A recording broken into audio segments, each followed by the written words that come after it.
Good day to you all. This is Steve Asher, your intrepid researcher, folklorist, and just paranormal freak. I want to welcome you back to the House of Asher. It's not too long till the Yuletide, Christmas, all those warm, fuzzy, halcyon remembrances of our youth. But, strangely enough, I had visited a local jail recently. I've also been visiting some other local places that tie in with the paranormal and tie in with prisons and whatnot. And I've been gathering some pretty strange superstitions and bits of lore you might be interested in hearing. I probably should also mention, before I get too deeply into that, thank you guys for supporting me. As always, I thrive on feedback, and if this is either on Spreaker or if this is on Facebook, YouTube, all those other podcast carriers, please feel free to leave a comment. I thank you so much. If you're wondering why I kind of forgoed the music, for whatever reason, Spreaker's not digging that, so I'm kind of stepping away from that until I can figure out what's going on. But do check out steveasher.studio.com. That's where you can find out about this podcast, House of Asher. Another thing that I am getting back to working on, History from the Dark Side, and my books, which recently, funny enough, you should ask, one just come out about near-death experiences and reincarnation. You can find that along with all my other books on Amazon.com. Just look under Steve E. Asher. Steve E. Asher. Okay, enough of the shameless plugs. Let's get into some of those weird superstitions, especially about returning to prison or anything like that. The first one is, don't look back when leaving the prison gates. It's not good. It's an omen. You're almost like guaranteeing yourself that you will return in this life or in the next. Do not write or carve your name on any jail or prison wall.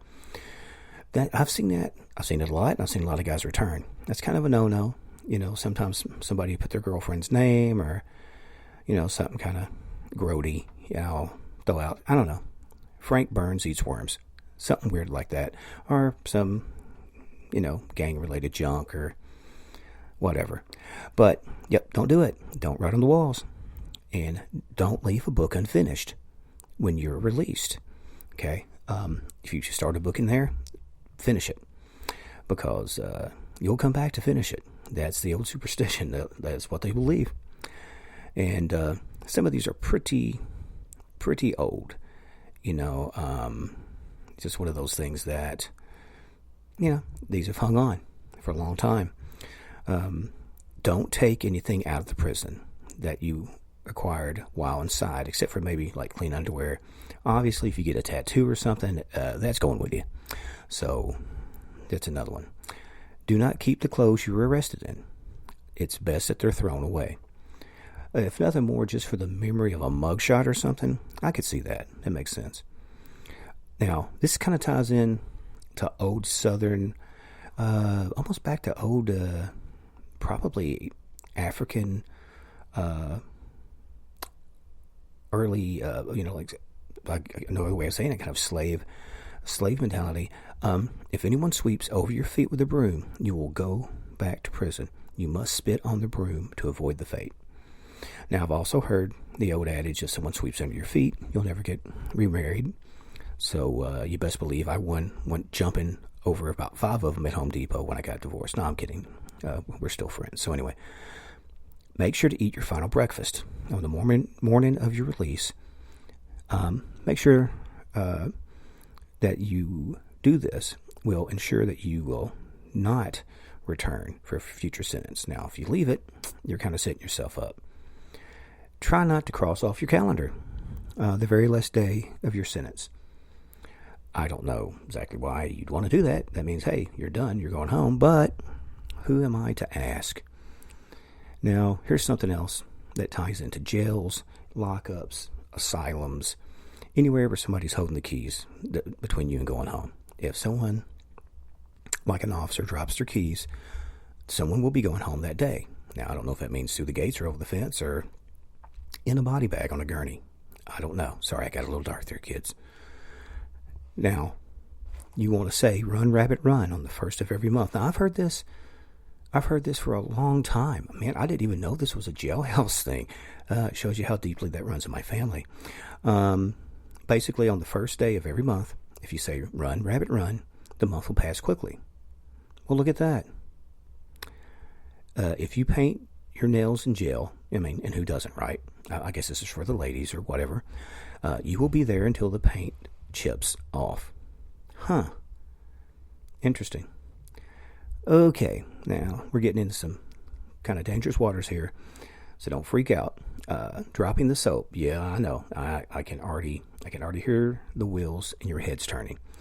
It's not just a warning about assault, but it's also a belief that the soap will become covered in nasty stuff, making it unusable and a sign of bad luck if picked up. Yeah, bad luck like hepatitis and AIDS and other, viral icky poos. You don't want cooties. Tagging, graffiti. Now, the jailhouse walls is widely believed to ensure the inmate you will see that mark again by returning to prison at some point in the future. Now, I don't know how that works when people are tagging trains and subways. Maybe they're going to ride the train soon. I don't know. Now, some people say finding religion. Now, this is a common thing. Even if you're not in jail, I've seen lots of stuff happen with friends and family that changes your outlook on faith. But here it says it's a common phenomenon often viewed as a search for hope and spiritual existence in a place of despair. Now, it doesn't say not to do that. It just says that's what it is. And it could be good or bad, depending on how earnest you are about it. And also avoiding certain individuals. Those who are considered to bring trouble, and this is their wording, not mine. Sex offenders, known snitches, anybody who maybe has a drug problem, gambling problem, any kind of monkey on their back that they might trade up information for a fix or anything like that. The practical rule that they have a aura of bad karma or the heat they bring. Nowadays, you will hear certain terms like smoke. I don't want that smoke. Sometimes you'll hear people make jokes and go, don't put that evil on me, Ricky Bobby, which of course is a Talladega Nights reference, which I absolutely adore. So I thought that was kind of neat.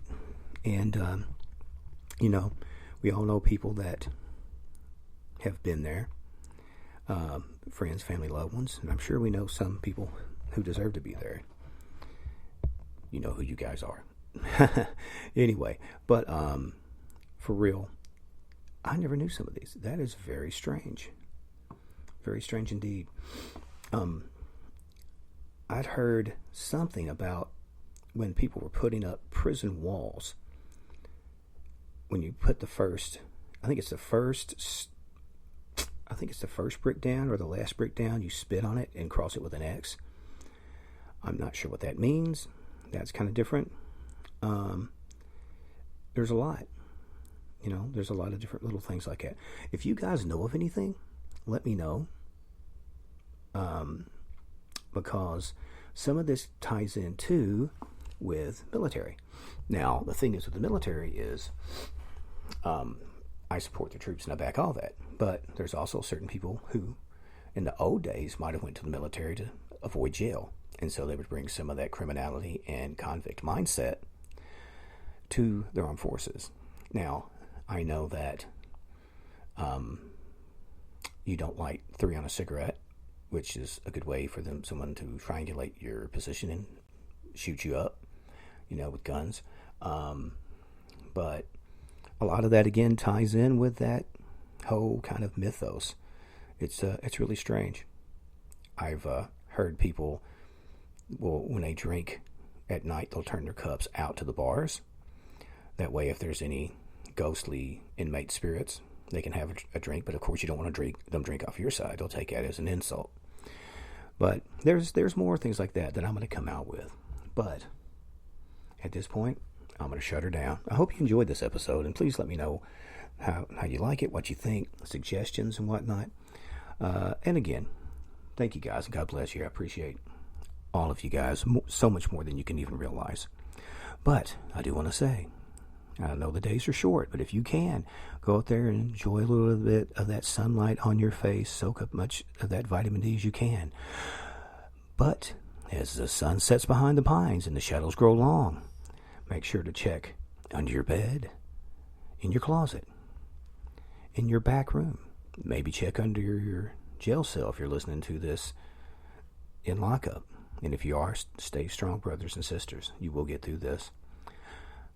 But always make sure that you stand on business. And don't be afraid, because there's learning in fear. So beyond that, my dear friends and listeners, please remember to stay scared.